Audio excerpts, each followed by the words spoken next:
That's a poo, fam. Hope everybody's good. Sit back, get buckled. We'll get started in just a minute.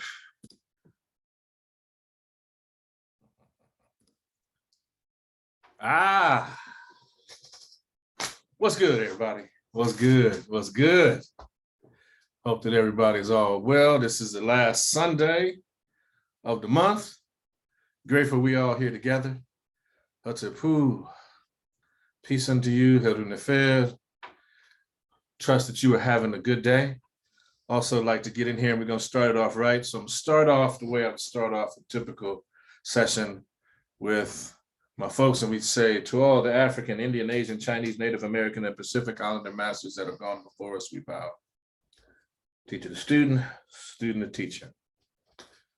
Want to start it off that way because today, just like last session, I've been shared some news of transition, news of a changing season. And I want to dedicate this specific session to one of our one of our elder sisters, Sister Carolyn Amoke Warren. She joined the land of the ancestors and went to the West on the 17th of July, 2021. So I've shared that with our community. And for many of you throughout the internets may or may not have known, she's an amazing poet, woman wise beyond her brief sojourn on this planet with us. She was a masterful drummer. She played both congos and djembe.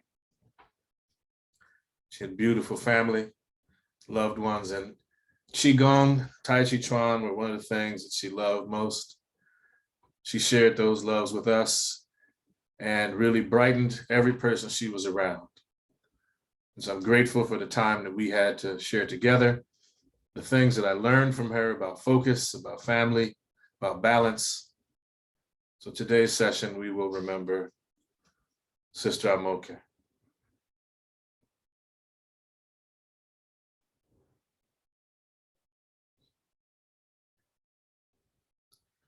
With that, we're going to continue on to our healing trend, as Sister Amoke was very big on healing, on utilizing these tools to maintain your health, maintain the body.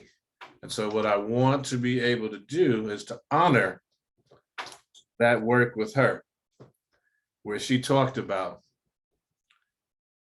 getting healthy, maintaining healthy, restoring your health, utilizing our tools. So today, what I had suggested I was going to cover in last week's sessions before the abrupt shift for Dr. Haunani K. Trask, peace be upon her, may she continue to be elevated and uplifted. We talked about, we were going to look at the role of the innervation of the mouth and how that connects to why we do our fasts the way that we do. Going to connect to why word sound power is important, some of the issues around vibration. And I wanted to get into that. However, as I started doing the deep dive, what I realized was that for that deep dive, I would need to do, in essence, a basic first before we go deep.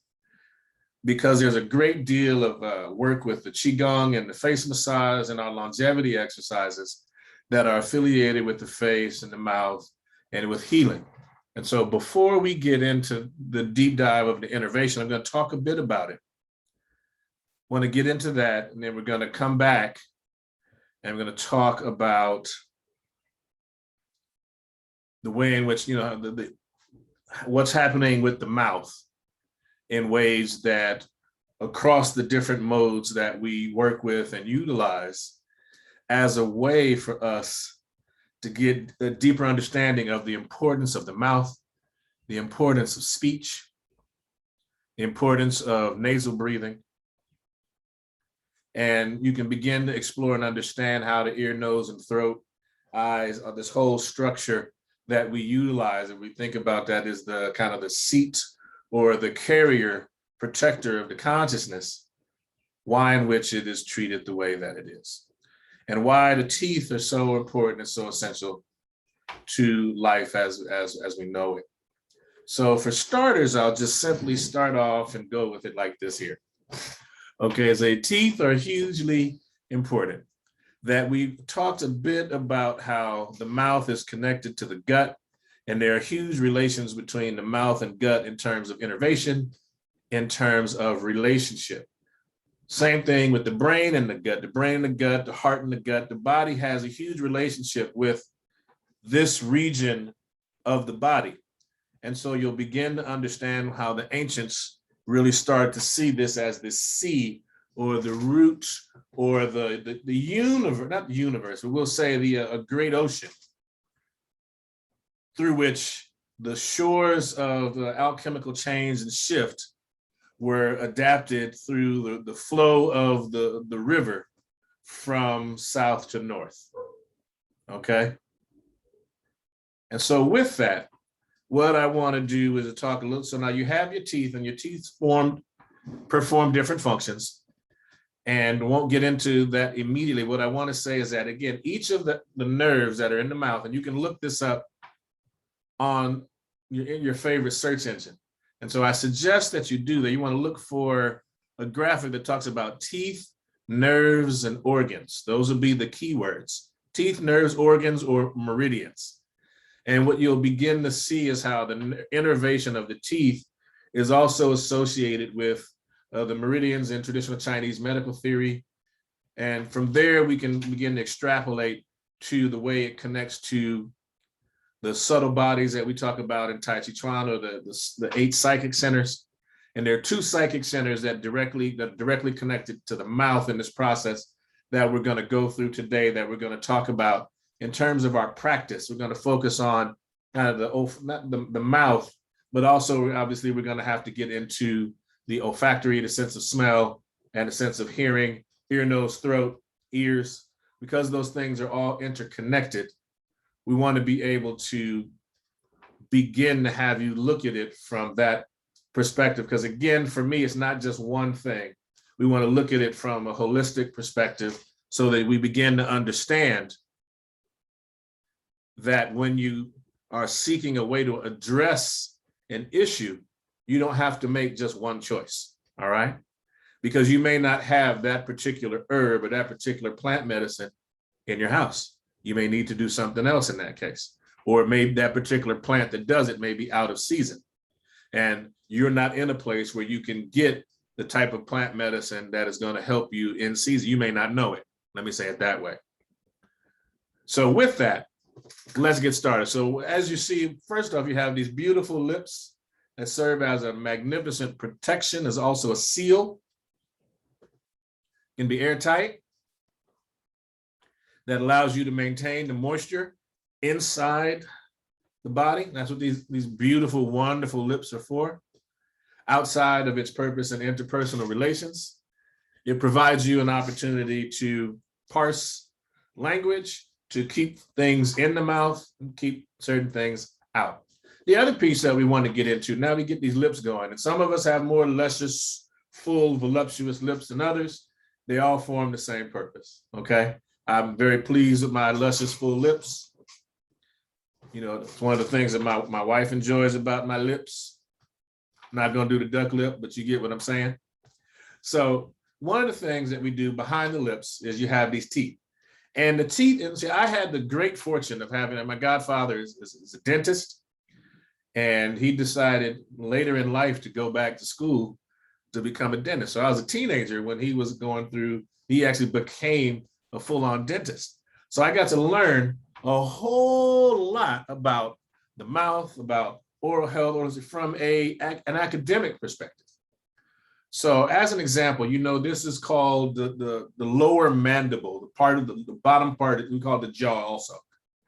Right? The one that does up and down. Okay, this is attached to 2 points here. Okay, you have all the musculature around that, but it attaches basically here, and you have tendons, ligaments, and musculature that basically keep it attached.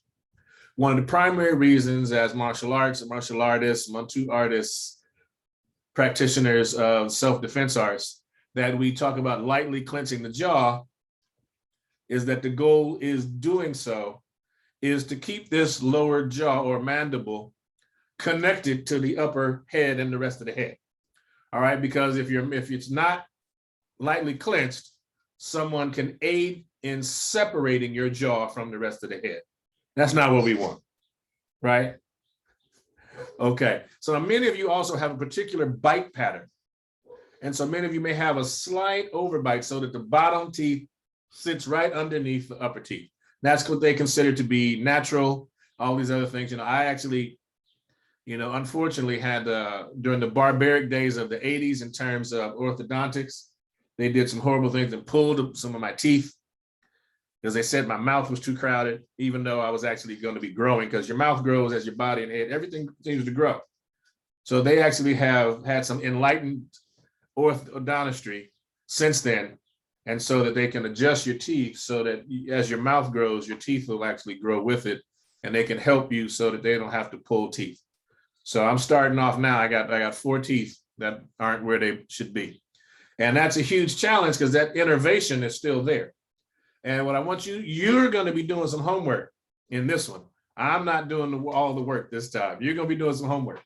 So what you want to do is, like I said, look up those 3 keywords: teeth, nerves or enervation, and meridians, okay, or organs. Look at those words. Those are the keywords.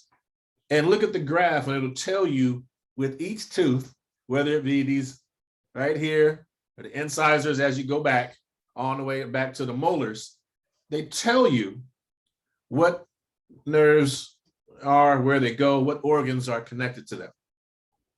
The reason I'm going through it this way is I need you to understand that humans are omnivores based on the dentition. Okay, now again, I'm vegan, plant-based. I'm not here to proselytize you about being vegan. I am here to have you really think consciously about what you put in your body. That's it. Okay. Majority of our teeth are molars because that's the stuff that does chewing and the heavy grinding.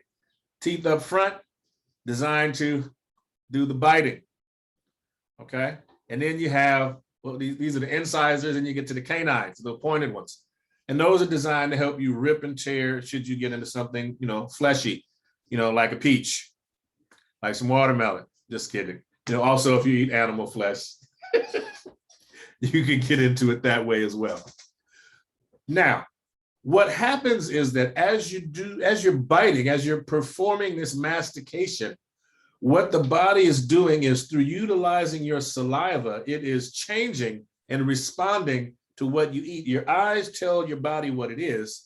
Your body starts to produce saliva to aid in the pre-digestion while you're chewing of what's there. So while that's going on, your body starts shifting and adapting its acid makeup to be able to efficiently process what's coming through the system, because it knows it's listening to you and it's making those adjustments. The body's designed with the molars in the back because you should chew enough times that the food becomes liquid before you swallow. That aids in the digestion. Okay, so I'm not going to get into the whole digestive process and system today. We're just going to try and stay in the mouth. All right.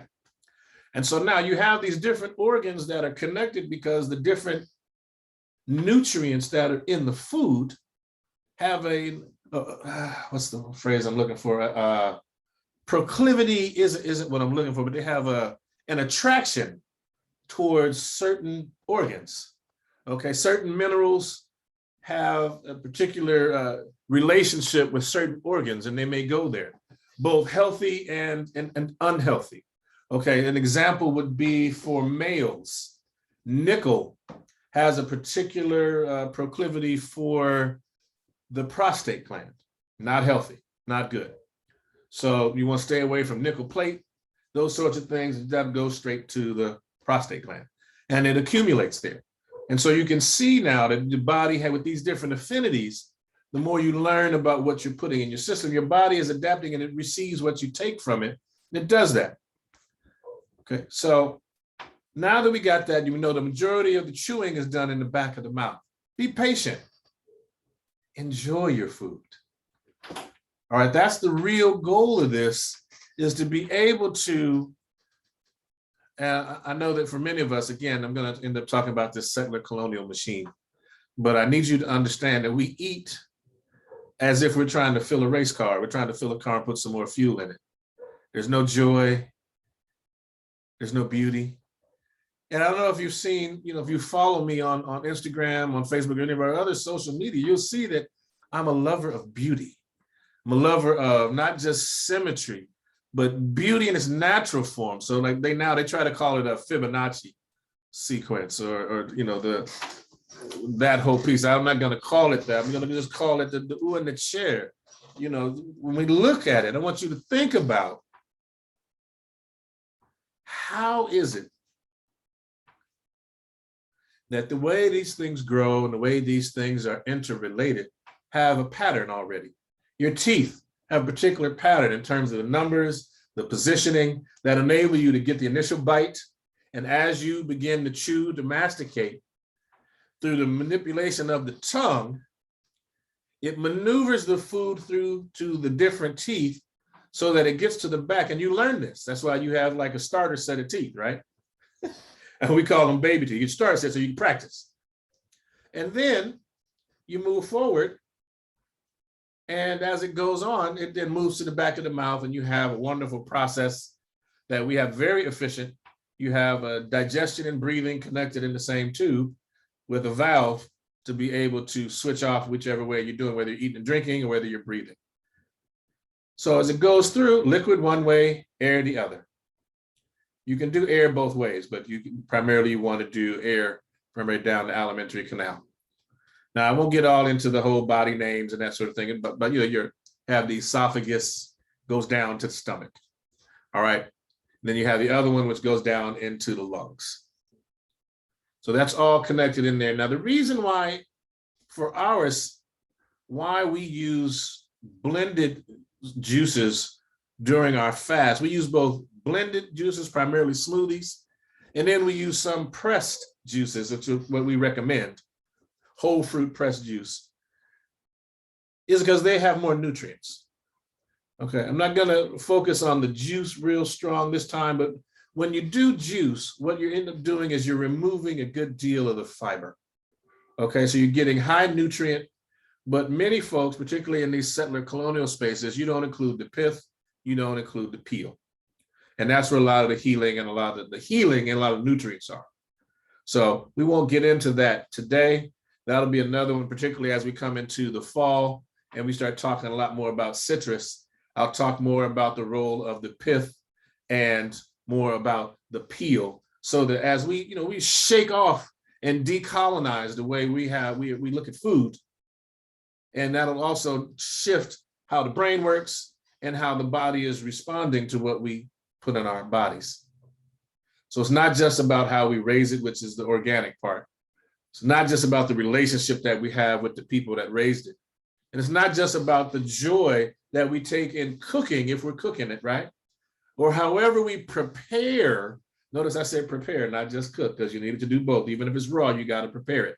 How you prepare it in a way that is beautiful, that evokes joy. Okay, that as you invoke into the food through your preparation, you are imparting and sharing a vibration of love and joy and happiness and beauty. And that should just exude from the food. And so that is why our people were able to transform the dregs and the throwaway into life-affirming, life-sustaining food. We don't have to eat that way anymore, okay? Now, some folks, again, once a year with extreme moderation, once a year, because we didn't eat animal like that. We do it now because it's plentiful. I need you to talk to your great-grandparents if they're still around, bless them. If their grandparents are still around, if your parents are older, into their late 80s and 90s, take an opportunity to do that. I'm sorry, saying those dates reminded me of one thing, that Emmett Till would have been 80 years old today had he lived in this plane with us. We still carry him in our hearts. We still lift up his family. And we still acknowledge that those who are still alive can still face justice. So as we eat, we want to exude that beauty, that joy, that love, so that as you take it in, we coming right back to the nerves now. Okay, that vibration, the chewing. You are now not just taking in the physical nourishment, which is its own transformation. You're taking in an alchemical transformation from all of those who put in the work to be able to get that food to where you are, to its preparation and presentation, which begins to evoke a smile on your face, which starts to shift and release serotonin and dopamine. And you start to have joy before it's even hit your lips. It hasn't even passed your lips yet. And so many folks don't grasp that's what you're praying about. You are in communion with all of those who touched what you are about to use for benefit and nourishment of your body. We are all one. And in that moment of oneness, that moment of beauty and joy, you're able to be engulfed in all of the smells and their interaction. You're able to feel. How does it feel on your mouth? How does it chew? How does it feel across your tongue? How does it feel through the length of your tongue? Is it at the tip? Is it the middle? Is it the back? How do the flavors hit you? Can you still smell it coming up through the back of your nose, through the back of your mouth? And you're just engulfed in this. I'm asking you to really eat for once. I'm really asking you that, because see, for many of us, once we stop breastfeeding, we forgot how to eat. And I say breastfeeding because as we started eating real food, it gets introduced, there's love there. You're chewing, you're learning how to chew. There's all this deep investment. And then the settler colonial comes in and we forget how to prepare foods, whole foods. We forget how chewing is helpful. And what I mean is that we don't chew, eat, and drink at the same time. All right? Because, you know, there's acid in your stomach. I know your grandparents told you this, some of you, your great-grandparents. You don't eat and drink at the same time. And you don't drink nothing cold while you're eating. Now, if your grandmom and them, and I'm going to say, I got to say it this way, if your grandmom and them didn't tell you this, then, you know, let Bob Inpu, let Seba Inpu share this with you. What happens if you have some oil, and I said it right, you have some oil or some Earl, and you dump ice water in the Earl? What happens to the Earl? Huh? What happens to the Earl? It starts to clump up, right? And so now think about that in terms of your digestion with your body, because we're still talking about the mouth and we're still talking about getting it in. That cold, many of us may have sensitivities to the cold, the ice right in the mouth, that you know, woo, okay, your whole body does that. Your digestion is a shock to the body. So unless you are overheating, headed towards heat exposure, heat exhaustion, heat stroke, ice is not absolutely necessary. I understand if it's 115 degrees where you are, it's 120 degrees where you are, I'm not mad, because again, at that point, that ice is wonderful, and it is not a shock to the system. It's a way of helping to balance, but you're not gulping it down either. Taking it slow, letting it acclimate to the body. All right, let me get back to the primary point here around this, like the clumping. Okay, because now if you got clumps, coupled in that clump, you got oil in there, you got the acid. Now your body runs on acid, which is what it uses to digest this food. Now, for many of you who don't have a chemistry background, don't have a food background, what I want to share with you is that when you add water or any liquid that's not an acid to acid, it dilutes the acid. By dilute, I mean it makes it not as strong. And so what that means is that it takes longer for your food to digest.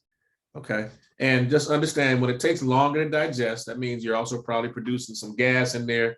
You may get some bubble guts in there. You may get, some gaseousness. And it can either come up or it can go down through the digestive system.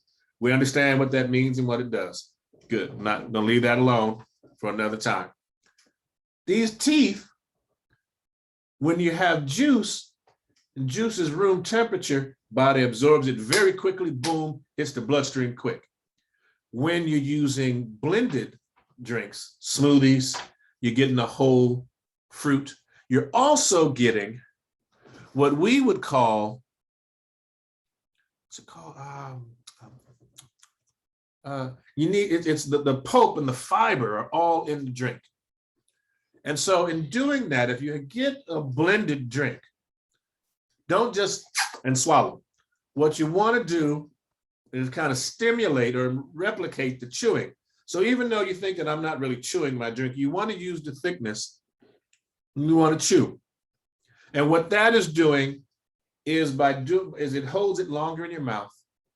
It allows the body to release into your saliva the specific enzymes that are needed to begin to pre-digest.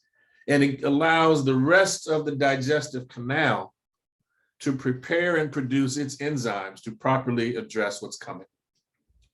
So if you just suck it down, it's just going to go right to the stomach and sit and take a little longer to digest. And we get back to the whole thing of gas or putrefaction, which is not what we want. And the other benefit that we get from doing this chewing, right? It impacts the organs, it impacts the enervation of the body. But what it also does is that we start to slow down. What we start to do is to really feel and be present. We start to be able to smell what it is that we're working with. So that as we drink it, you start to realize that, oh, that's celery in there. I can smell the celery. Ooh, that's the cabbage too. Oh, they're wonderful together. Oh, this is beet, celery, cabbage. Oh man, this is awesome. Together, nice flavor profile. Okay. You can find out how much of the different, I could use some ginger with this to give it a little kick. Right? And you get the fiber too. And what the fiber enables you to do, so if you're just doing juice, if you're not doing some yogic breathing, some Tai Chi deep breathing, and some Qigong, you might need some assistance with your elimination because you're not getting the same fiber. Okay, so while the digestive system is getting a rest, it's going to need a little help. But if you're doing our deep breathing techniques, doing the body manipulation, you won't need that. Okay, so that's why when we're doing our fasts, we're using a combination of juice and blended drinks, specifically because it provides a source of fiber. You get the same kind of immediate energetic rush from the raw nutrients, and you get an opportunity to chew, which also then starts to get the enzymes flowing more effectively inside the body. And so that's the purpose of the teeth, y'all, is to get that enzyme flow happening, to get that going appropriately, get the digestion flowing appropriately, okay? And now I'm going to get to another piece that's okay, it's important. So when we're doing our breathing and we're talking about the mouth, and the first thing you always hear me say is lightly clench the jaw, take your tongue, put it to the roof of the mouth like you're saying the letter L or the letter N. Tongue ends up in the same place, okay, right here, in the soft palate of the mouth, okay? Now, what we have is there are two psychic centers that are being joined. You have one psychic center that comes up the back, curls around the head, comes all the way down the face, stops at the roof of the mouth. You have another psychic channel, comes right here from the bottom of the mouth down the center of the body to the pelvic region. So those two are in Chinese are known as the Zhenmo and the Dumo, the Thumo. Okay, so Genmo, Dumo, psychic centers, 2 of them. We utilize them, and they're primarily a part of the beginning part of the form called sunrises over the mountain and sunsets. The important thing is that one ends at the roof of the mouth and one starts at the base of the mouth. The tongue serves as a bridge between those 2. All right. And so by closing the mouth, you're also lightly clenching the jaw. The tongue, not only does it place a bridge, but it creates a connection between those 2 psychic centers so that now we have energy flowing. All right. And so when you're eating your food, as you chew, your tongue periodically goes up and touches that. And so you have a pattern of alternating current as the energy comes in and is tapped through while you're chewing your foods, while you're eating. So in other words, what we're doing is we're energizing the food while we chew, provided that we're not doing 5 million things while we're eating. When you eat, eat. Don't eat and. Don't eat and. Don't eat and. Eat. And I'm not saying there's a time where you can't just shovel some shit in your mouth because you're in a hurry. You got to get here. You got to get there. You need some sustenance. We're talking about in general. What I'm saying, what I'm imploring to you, slow down. Eat. Taste your food. What does it smell like? Did you use a different ingredient this time? And I'm going to ask you to, if you're making stews and those getting warm for summer, it's warm, but it's also cold. It's hot, but it's cold. See if you can find some cilantro that's full grown where it starts to flower and it has really thick stalks. And you add those thick stalks to your soup. You add those thick stalks to your stew. You add that thick to your chili, or you add it to your stir fry. Just let it sit on top and let the steam and the other juices, let it boil out, not boil out, but the steam and the heat draw out the essence of the cilantro into there and see what it adds to the flavor of what you got. Now, again, if you have a cilantro allergy, I understand. Again, we're going to take it for what it's worth. Not trying to force anything on anybody. I just want you to try it out.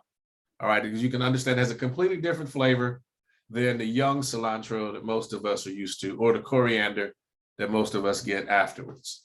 All right. So as always, I try to share and add a little something each time. The other piece that I want to go right before, we wind down, because I really want to honor, I want to thank those that came through. Usually we like to start at 3:00 Pacific time.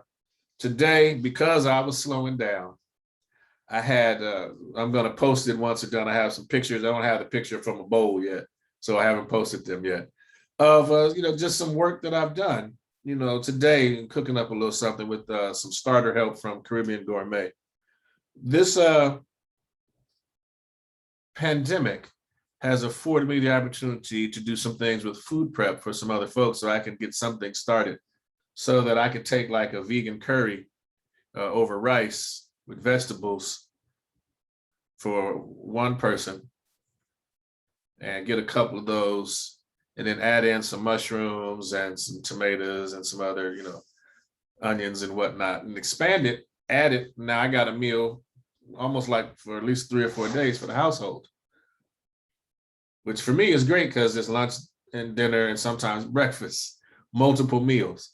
Because again, what you want to remember is that a specific food designated to a specific time of day, like this is only eaten at breakfast, this is only eaten at lunch, that's a settler colonial perspective. If we got food left over after dinner, guess what that's going to be? Woo, it's going to be breakfast. And we don't call it breakfast around here, do we? We call it breakfast because we know that our elder gave it to us that way, didn't he? Yes, he did. Our elder Sunshine, you've heard me talk about it, said that it's not breakfast, it's breakfast.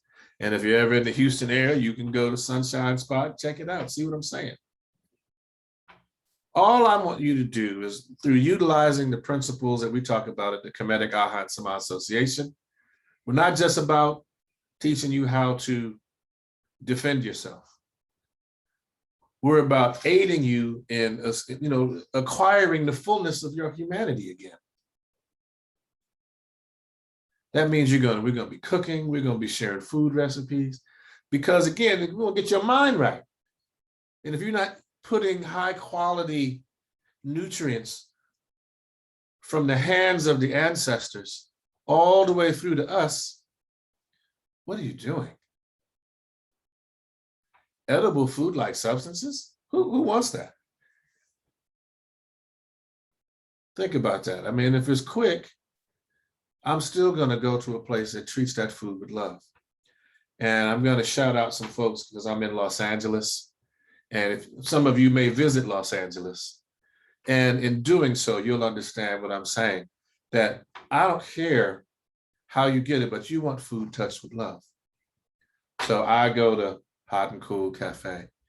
I go to Baba's Vegan Cafe. I go to Earl's Grill. I go to Simply Wholesome. I go to Stuff I Eat. And I'm leaving out a couple of spots that are newer because it's not fresh on my mind. But those are the spots that I go to regularly.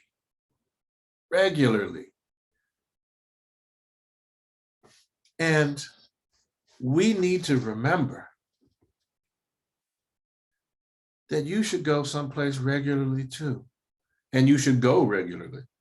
Not every other day. For every meal in your body, it should be a go out of your body.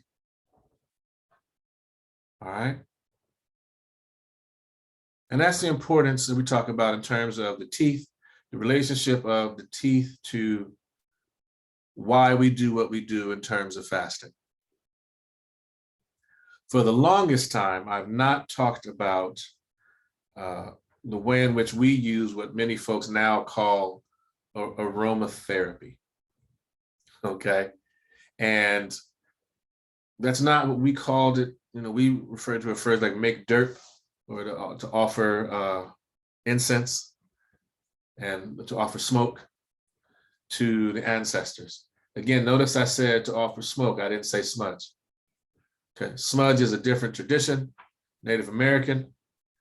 We offer smoke. And we do it in some ways are similar, some ways are not. But you need to understand that those are specific plant medicines for specific communities. And you should respect them. And so what I'll be talking about on this next session, particularly as we head into Black August, that'll be next Sunday, August 1st. As we head into Black August, I'm going to talk about the role of smoke, in essence, but ways of utilizing particular aromas, particular incense to contact, or to not contact, but to get in touch with the higher self through using breathing and utilizing our meditation systems along with this as we head into what is considered our new year, as we also head into the last month of our year and begin heading into the first month of our new year. And so for those days will be between August 11th and 16th. And many of you may have heard me talk about the heliacal rising of Subtet or of Sirius. And so, you know, the next session, what we'll talk, you know, we're going to spread it out, but we're going to be talking about, of course, Kemetic New Year. We're going to talk about the role of incense or smoke in that regard. And it's hugely important right now, as we had one of our members who just joined the realm of the ancestors, Miss Carolyn Amoke Warren, Sister Amoke, one of the great members of our team, who was also one of our teachers, who would spell for me when I had to leave town. She was just an amazing, amazing human being, practitioner, mother, member of the community. May her heart be lighter than a feather.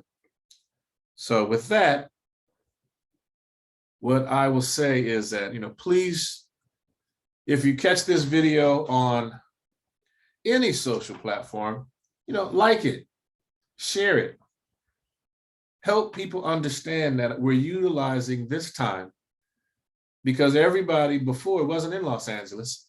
Everybody didn't have a chance to come take my class because the timing may have been off, or, 7 o'clock is way too early in the morning to be at Inpu's class. But you missed all this stuff that I've been sharing this last year. And so now it's online, and now you have an opportunity to check it out. So I'm grateful that you've had this opportunity and that we can actually begin to grow the practical and to grow the praxis of our culture. How are we practicing it? What are we doing? Okay, yeah, I can get readings, but how do I live every day in between those things? Am I using the sense that the Creator gave me to be able to see, science? It's just science. It's just science. And so wearing a mask lowers the risk. It's just science. It's just science.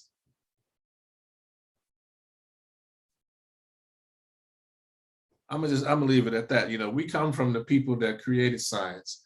We come from the people that created the scientific method, not just used externally, but used internally. So we had an opportunity to be able to look deeply in any direction, omnidirectional sight, through the use of appropriate food, and not just appropriate in terms of what kind of food, but how you ate it.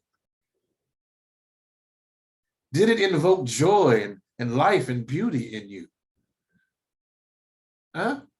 When was the last time you sat down and just enjoyed some food? And I mean, not just enjoyed like, this was very tasty. Yes. I mean, the way our people would, with our hands and fingers, some injera, if necessary, just your plain hand, your hand, and the smile on your face and the sounds of, oh, woo, the real sounds of joy that we know when we're amongst us, that we let folks know. You know those sayings that sound nasty, you really put your foot in that. Woo, I didn't know you could burn like that. We got all kinds of phrases from all over the diaspora that remind us of how we put the funk in things, all right?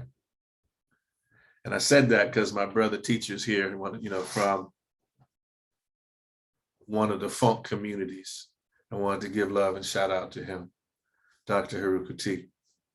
So I need y'all to take this time and understand that this settler colonial shit is real, all right? We have to reclaim every aspect of ourselves and our culture. And so that's gonna mean and look different for some as opposed to others. How you eat foods matters. What you throw away matters. We ain't waste. So what happens with that leftover? What do you do with it? Huh? Please start thinking about it. Because this Western way, this settler colonial way, is not sustainable. You can already see it, you can feel it. And while some people say that the rocks are not crying out, they don't have to. I've seen the trees. I hear the trees as well as you do. You see them engulfed in flames. You see the rocks and you see everything going on around you, and you know things are not the way they should be. We have an opportunity to work together to make these changes happen. And if you just slow down a little bit, chew your food, eat your food, move your body, connect with people of like mind, and then your mind will shift. And I'm saying to you, make a consistent commitment to a lifestyle change. Do it now, do it by choice. That way you don't have to be forced into it. And I'm just talking about food, all right? But we could shift this whole conversation and we could talk about racial justice. We could talk about social justice. We could talk about anti-police brutality issues. It's the same thing. Choose because you know it's right. Choose to support it and help it because you know that it creates good character in you, that it aids for the safety of your people and your community and your household. Don't wait till it impacts someone in your family to make that choice, because that's not a choice. Okay? Make the choices you know you need to make. As our brother Spike Lee said some 30 years ago, do the right thing. Do the right thing.